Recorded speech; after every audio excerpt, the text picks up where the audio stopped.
बहुत पुराने समय की बात है। एक छोटी सी बस्ती में भोला नाम का एक गरीब कुम्हार रहा करता था। वे दिन भर मेहनत करता, मिट्टी से खूबसूरत बर्तन बनाता और फिर शाम को उन्हें अपने गधे पर लाद कर बाजार में बेचने के लिए चला जाता। यही उसकी रोजमर्रा की दिनचर्या थी।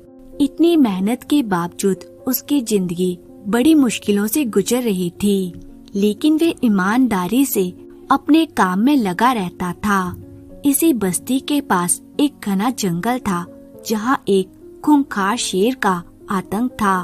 बस्ती के लोग इस शेर से बहुत परेशान थे।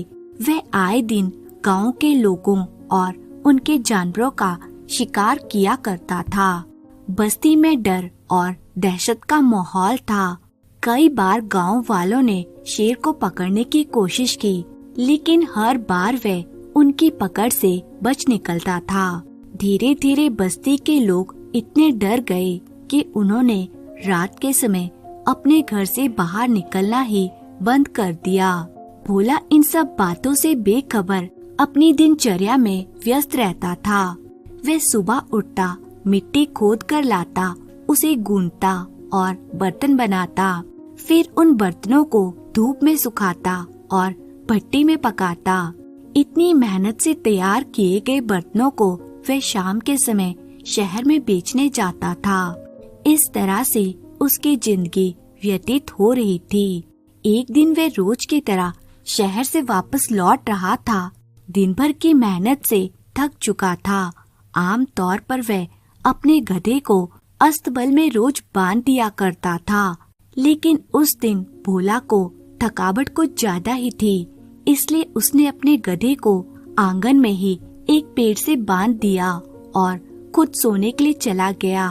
बस्ती के पास जो जंगल था, उसमें तेज आंधी तूफान आ गया। हवाएं इतनी तेज थी कि बड़े बड़े पेड़ जड़ों से उखड़कर गिरने लगे। बिजली की कड़क और बादलों के गड़गड़ाहट से पूरा जंगल कांप उठा। शेर उस समय अपने शिकार की तलाश में निकला था, लेकिन इस खौफनाक तूफान को देखकर वह भी डर गया और शिकार करने का इरादा छोड़कर वह खुद को बचाने के लिए सुरक्षित जगह ढूंढने लगा। भागते भागते उसे बस्ती के करीब एक पुरानी झोपड़ी दिखाई दी। वह झोपड़ी बहुत समय से वीरान पड़ी थी। शेर ने सोचा कि तूफान से बचने के लिए यही सबसे सुरक्षित जगह हो सकती है। वह तुरंत झोपड़ी के अंदर चला गया और कोने में दुबक कर बैठ गया। तेज बारिश और तूफान की आवाज में कुछ ही देर में वह गहरी नींद में सो गया। दूसरी ओर तेज बारिश की आवाज से कुम्हार की नींद खुल गई। उसे अचानक से याद आया कि उसका गधा बाहर पेट से बंधा हुआ है, बेचारा बारिश में भीग रहा होगा। वह मन ही मन सोचने लगा और फौरन उठकर बाहर आया, लेकिन वहां पहुंचकर उसने जो देखा वह देखकर हैरान रह गया। वहां उसका गधा नहीं था, केवल उसकी जंजीर जमीन पर पड़ी हुई थी। यह देखकर कुम्हार घबरा गया। वह सोचने लगा कि मेरा गधा जंजीर तोड़कर बरसात से बचने के लिए कहीं भाग गया है, मगर जाएगा कहाँ? जरूर किसी झोंपड़ी में जाकर छुप गया होगा। यही विचार करके कुम्हार बारिश में भीगता हुआ अपने गधे की तलाश में जंगल की ओर निकल पड़ा। कुछ घंटों की मशक्कत के बाद एक सुनसान झोंपड़ी के पास पहुंचा। आसमान में रह रहकर बिजली चमक रही थी, जिसमें थोड़ी थोड़ी रोशनी हो रही थी। बिजली की एक तेज चमक में उसने देखा कि झोंपड़ी के दरवाजे के पास कोई बड़ा जानवर सोया हुआ था। कुम्हार खुशी से चिल्लाने लगा, मिल गया मेरा गधा, मिल गया। बेवकूफ यहाँ मजे से पड़ा हुआ सो रहा है और मैं जंगल में तेरी तलाश में 1 घंटे से मारा मारा फिर रहा था। दरअसल वे गधा नहीं था, बल्कि वही खूंखार शेर था जिसने बारिश से बचने के लिए इस झोंपड़ी में शरण ली थी। लेकिन अंधेरे के कारण भोला कुम्हार अपने गधे और शेर में कोई फर्क महसूस नहीं कर सका। वे गुस्से से भरा हुआ था, इसलिए बिना कुछ सोचे समझे उसने शेर के सिर और कंधे पर 2-4 थप्पड़ जड़ दिए और छलांग लगाकर उसकी पीठ पर सवार हो गया। जैसे ही वह शेर की पीठ पर बैठा, उसने जल्दी से रस्सी को कसकर पकड़ लिया ताकि ये गधा रास्ते में कहीं भाग न जाए। फिर गुस्से में चिल्लाया, बड़े जिद्दी और ढीठ हो गए हो, तुम्हारी जंजीर खोलकर भागने की हिम्मत कैसे हुई? अब इतने निडर भी हो गए हो कि घर से भाग निकलो और मैं तुम्हारे पीछे अंधेरे में भटकता फिरूं। कान खोलकर सुन लो, अगर दोबारा भागने की कोशिश की तो चारे में जहर मिलाकर खिला दूंगा। ये सुनकर शेर डर के मारे कांपने लगा। उसकी तो जान ही निकल गई। फिर सोचने लगा, अगर मैंने इसका आदेश नहीं माना तो सच में ये मुझे मार डालेगा। उसके लिए अब सही यही था कि वे चुपचाप उसकी बात माने। घनघोर अंधेरा था, बारिश तेज हो रही थी और कड़ाकेदार बिजली चमक रही थी। ऐसे में शेर जंगल के रास्ते पर दौड़ता हुआ अंदर ही अंदर खौफ में डूबा हुआ था। यह मैं किस मुसीबत में फंस गया हूँ। उसे अपनी गर्दन में बंधी रस्सी का फंदा बहुत मजबूत लग रहा था, लेकिन डर के कारण उसने हिलने डुलने की हिम्मत भी नहीं की। आखिरकार भोला कुम्हार उस जंगल के किनारे बसी झोंपड़ी के पास पहुंच गया। कुम्हार ने उसे घर के अंदर खींचा और आंगन में एक पेड़ से जंजीर के साथ बांध दिया। आधी रात का समय था, ठंड बढ़ गई थी और कुम्हार बहुत थक चुका था, इसलिए वह निश्चिंत होकर अंदर जाकर सो गया। जब सुबह हुई, सूरज की किरणें बस्ती में फैलने लगी। गांव के लोग रोज की तरह अपने काम पर जाने के लिए घरों से निकले। जब वे भोला कुम्हार के घर के पास से निकले तो अचानक उनकी नजर उस पेड़ पर पड़ी जहां वही खूंखार शेर जंजीरों से बंधा हुआ था। गांव वालों की आंखें फटी की फटी रह गई। कुछ पलों तक वे यकीन ही नहीं कर पाए कि यह वही शेर था जिसने बस्ती में तबाही मचा रखी थी। फिर किसी ने चिल्लाकर कहा, अरे यह तो वही खूंखार शेर है। कुछ ही देर में यह खबर पूरे गांव में आग की तरह फैल गई कि भोला कुम्हार ने जिद्दी शेर को पकड़ लिया है। गांव वालों ने भोला की बहादुरी की बड़ी तारीफ की। उनकी खुशी की सबसे बड़ी वजह यह थी कि यह वही शेर था जिसने न जाने कितनी बकरियों और भैंसों को खा लिया था। अब उनकी परेशानी हमेशा हमेशा के लिए समाप्त हो चुकी थी। कुम्हार खुद भी यह नहीं समझ पा रहा था कि गांव वाले उसकी इतनी तारीफ क्यों कर रहे हैं। उसने उन्हें समझाने की कोशिश की कि मैंने कोई बड़ा काम नहीं किया है, मैं तो बस अपने गधे को पकड़कर घर ले आया हूँ। लेकिन जब उसने ध्यान से देखा तो पाया कि जिसे वे अपना गधा समझ रहा था वे दरअसल वही खूंखार शेर था। इसी दौरान वहाँ का जो राजा था बहुत चिंता में डूबा हुआ था। पड़ोसी देश का राजा बड़ा ताकतवर था और वह वहाँ के कई इलाकों पर जबरदस्ती कब्जा करना चाहता था। दोनों राज्यों के बीच लड़ाई छिड़ चुकी थी और आए दिन पड़ोसी देश की सेना हमले कर रही थी। राजा जानता था कि उनकी सेना बहादुर है, लेकिन दुश्मन की फौज की संख्या कई गुना ज्यादा थी। राजा को किसी ऐसे वीर सेनापति की तलाश थी जो उसकी सेना की सही तरीके से कमान संभाल सके और दुश्मन को हमेशा के लिए मार भगाए। इसलिए उसने तुरंत अपने मंत्रियों और सेनापतियों को दरबार में बुलवाया। वह सबसे सलाह मशवरा करने लगा कि कौन ऐसा योद्धा हो सकता है जो इस युद्ध को जीतने में मदद कर सके।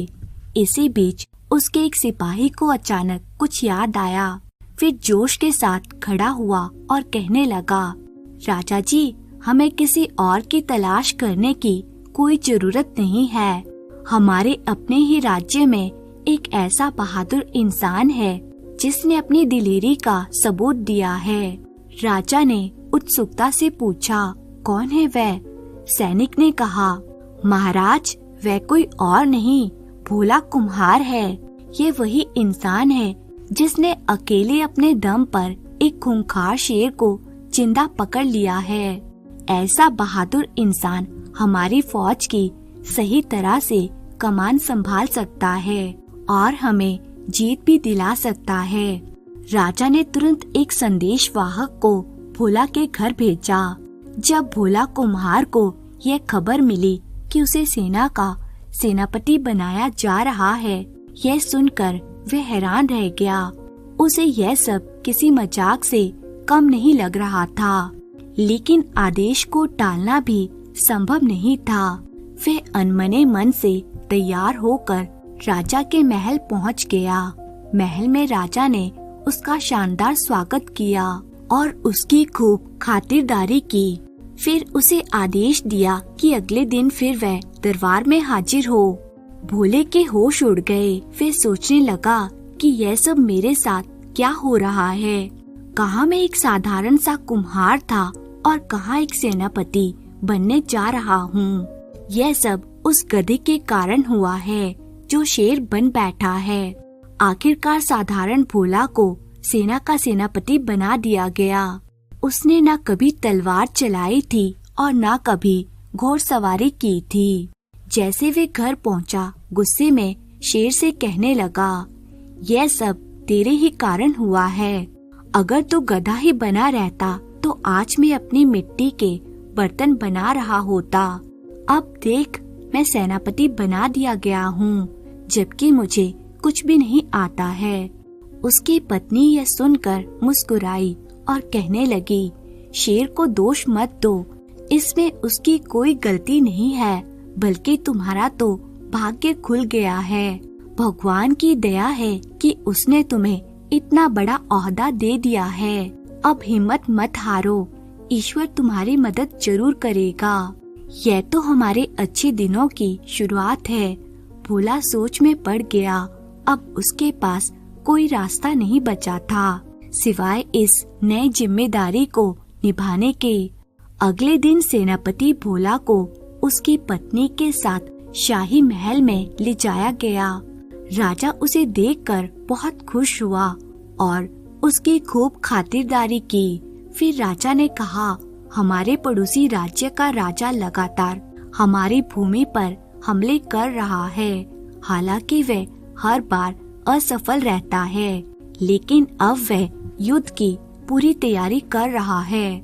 हमारी सेना भी तैयार है, लेकिन हमें तुम्हारे जैसे ही एक योग्य सेनापति की जरूरत थी।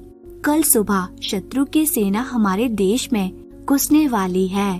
तुम्हें सेना की कमान संभालनी होगी और दुश्मन को ऐसा सबक सिखाना होगा कि वे दोबारा हमारी तरफ आंख उठाने की भी हिम्मत ना कर सके। राजा ने भोला और उसकी पत्नी के रहने के लिए एक आलीशान महल बनवा दिया। वहाँ एक अस्तबल भी था जिसमें एक मजबूत और तेज घोड़ा तैयार खड़ा था, जो उसे युद्ध के मैदान में ले जाने के लिए दिया गया था। लेकिन भोला पूरी रात सो नहीं सका। वे परेशान था क्योंकि उसने कभी घुड़सवारी नहीं की थी। फिर सोचने लगा, अगर मैं घोड़े से गिर गया तो सभी लोग मुझ पर हंसेंगे और कहेंगे कि सेनापति खुद ही घोड़े पर टिक नहीं सका। सुबह होते ही उसने अपनी पत्नी को जगाया और दोनों अस्तबल में पहुंच गए। वहाँ खड़ा घोड़ा वाकई बहुत सुंदर और ताकतवर था। भोला ने चिंता भरे स्वर में कहा, ये घोड़ा तो बहुत ऊंचा है, इस पर सवार कैसे हूँ? इस पर उसकी पत्नी ने सुझाव दिया कि कोई मेज घोड़े के पास रख दो और उसी पर चढ़कर इसकी पीठ पर बैठने की कोशिश करो। भोले ने ऐसा ही किया। वे बड़ी मेहनत से मेज पर चढ़ा और फिर किसी तरह से घोड़े की पीठ पर सवार हो गया।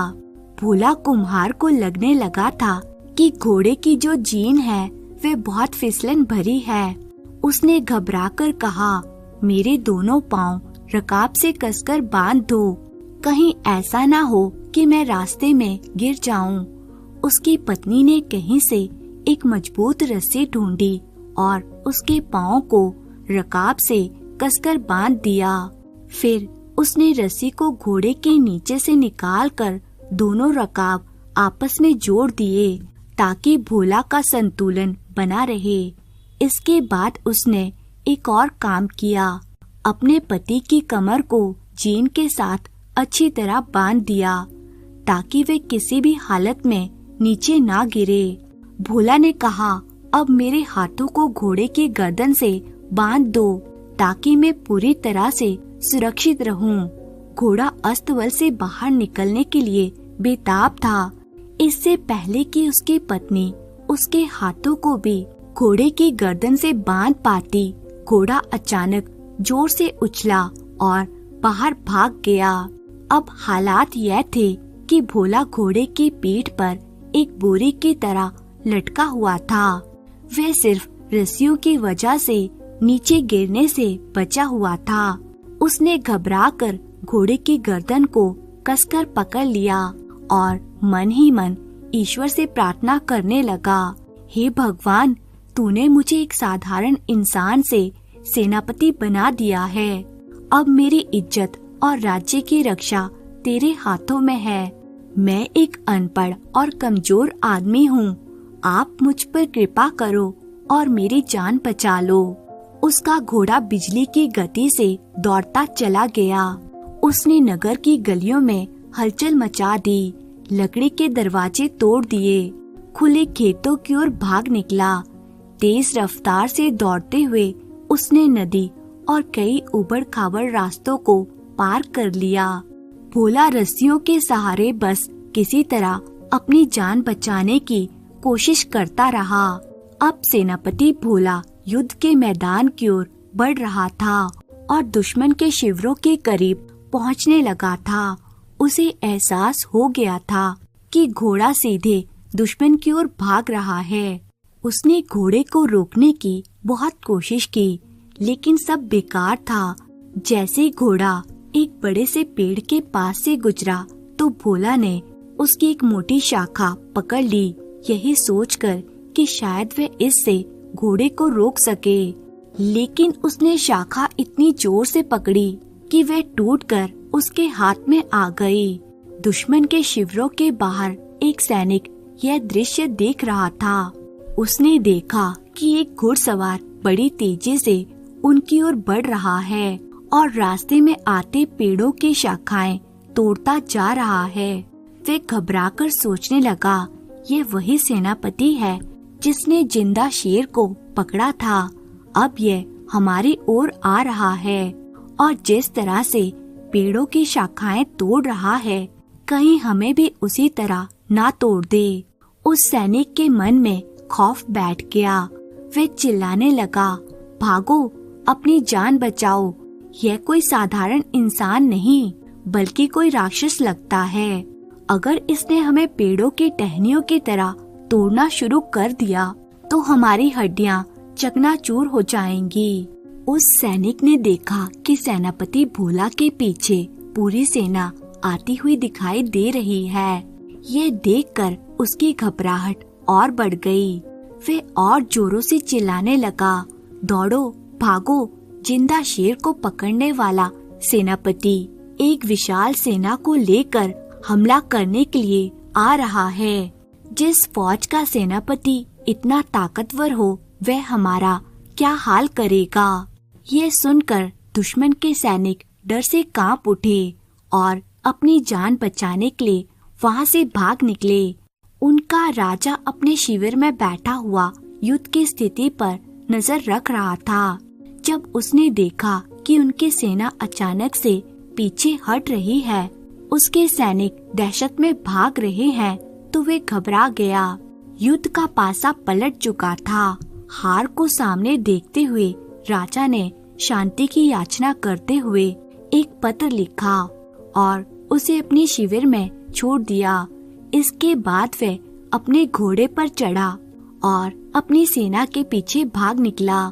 वह इतना भयभीत था कि उसने पीछे मुड़कर भी नहीं देखा। इधर सेनापति भोला का घोड़ा जब दुश्मन के शिविर के करीब पहुंचा, तो वह अचानक रुक गया। भोला ने कांपते हाथों से अपने पैरों को रकाब से निकाला और जैसे ही नीचे उतरने की कोशिश की, धड़ाम से जमीन पर गिर पड़ा। यह तो ईश्वर की कृपा थी कि उसे इस हालत में किसी ने देखा नहीं, वरना उसका राज खुल जाता। उसने चारों तरफ नजर दौड़ाई, दुश्मन का कोई सिपाही नजर नहीं आ रहा था, सब भाग चुके थे। अब वे दुश्मन के राजा के शिविर में गया, जहां उसकी नजर एक पत्र पर पड़ी। उसने वे पत्र उठाया और अपनी जेब में रख लिया। इसके बाद सेनापति भोला पैदल ही अपने घर की ओर चल पड़ा। रास्ते में लोग उसे देखकर बड़े ही अदब के साथ झुकने लगे, उसकी बहादुरी की चर्चा करने लगे, लेकिन उसे तो अपने बदन की टूट फूट की फिक्र हो रही थी। जैसे वे घर पहुंचा, उसने अपनी जेब से वह पत्र निकाला, अपनी पत्नी को देते हुए कहा, यह पत्र राजा तक पहुंचा दो, और हाँ, एक बात ध्यान से सुन लो, ईश्वर ने हमारी इज्जत रख ली है, लेकिन अब मैं अपनी जिंदगी में कभी भी घोड़े की पीठ पर नहीं बैठूंगा। राजा को बता देना कि दुश्मन डरकर भाग चुका है और अब दोबारा हमारे देश की तरफ आंख उठाकर भी नहीं देखेगा। लेकिन पत्र में क्या लिखा है यह मैं नहीं जानता, बस यह काम तुम कर दो और अब मुझे सोने दो। मेरा बदन टूटकर चूर चूर हो गया है, इस घोड़े ने मेरी हड्डी पसली एक कर दी है। इतना कहकर भोला लंबी सांस लेकर बिस्तर पर लेट गया और चैन की नींद सो गया। भोला कुम्हार की पत्नी पत्र लेकर राजा के महल की ओर रवाना हुई। जब राजा ने दुश्मन राजा का पत्र पढ़ा तो वे बहुत खुश हुआ और अपने नए सेनापति की खूब प्रशंसा करने लगा। राजा ने भोला की पत्नी से पूछा, इस समय तुम्हारा पति कहाँ है? भोला की पत्नी ने बड़े अदब से सिर झुकाते हुए कहा, महाराज, अभी वे थके हुए हैं और घर पर आराम कर रहे हैं। यदि आप आदेश दें तो मैं उन्हें जाकर आपकी सेवा में भेज दूं। राजा मुस्कुराकर कहने लगा, नहीं, उसे अभी जगाने की जरूरत नहीं है, उसे आराम करने दो। सुबह भोला को हमारे पास भेज देना, हम उसे उचित इनाम देंगे। भोला की पत्नी ने सिर झुकाकर कहा, जो हुक्म महाराज, और वे वहाँ से चली गई। अगली सुबह सेनापति भोला पैदल ही अपने घर से शाही महल की तरफ चल दिया। पूरे नगर के लोग उसका स्वागत करने के लिए सड़कों पर उमड़ पड़े। सारे नगर को सजाया गया था। लोग उसकी बहादुरी की चर्चा कर रहे थे। कोई कह रहा था, देखो हमारे सिपाही जो हमारे सेनापति हैं, कितने सीधे सादे इंसान हैं। घोड़े पर सवार होने की बजाय वे पैदल ही राजमहल की तरफ जा रहे हैं। जब भोला राजमहल में पहुंचा तो राजा ने बड़े सम्मान के साथ उसे अपने पास बिठाया। वे दोनों कुछ देर तक आपस में बातचीत करते रहे। इसके बाद राजा ने भोला को ढेरों इनाम दिया और देश में सुख शांति छा गई। लोग खुशहाल हो गए। दुश्मन राजा ने दोबारा कभी हमला करने की हिम्मत नहीं की और इस तरह से एक साधारण कुम्हार भोला अपनी किस्मत से सेनापति बनकर अमर हो गया। दोस्तों, यह कहानी हमें सिखाती है कि इंसान की असली ताकत उसके शरीर में नहीं बल्कि उसकी सोच में छुपी होती है। चाहे हालात जैसे भी हो, अगर इरादा मजबूत हो तो कोई भी चुनौती बड़ी नहीं होती।